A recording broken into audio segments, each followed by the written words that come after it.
இடங்களாக மணி, தினேஷ், விசித்ரா, விஜய் வர்மா, மாயா, பூர்ணிமா இருக்கின்றனர். இதில் பூர்ணிமா வெளியேறிய நிலையில் மாயாதான் நியாயப்படி நாளை எலிமினேட் செய்யப்பட வேண்டும். ஆனால் வழக்கம் போல இந்த மாயக்காரியை காப்பாற்றுவதற்காக விஜய் டிவி ஒரு பெரிய சூழ்ச்சியை செய்திருக்கிறதாம்.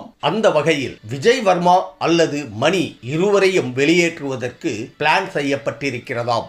மேலும் இந்த வாரம் 2 எலிமினேஷன் இருக்கும் என்று எதிர்பார்க்கப்பட்டது. ஆனால் பூர்ணிமா வெளியேறியதால் ஒருவரை மட்டும் வெளியேற்றுவதற்கு பிக்பாஸ் குழு முடிவு செய்திருப்பதாக தெரிய வருகிறது. அதன்படி அர்ச்சனா 3,29,849 ஓட்டுகளையும், மணி 1,52,755 லட்சம் ஓட்டுகளையும் பெற்று முதல் 2 இடத்தில் இருக்கின்றனர். ஆனால் இந்த முடிவு 2ஆக கூட மாறலாம் என்கிறது நம்பத்தகுந்த வட்டாரங்கள்.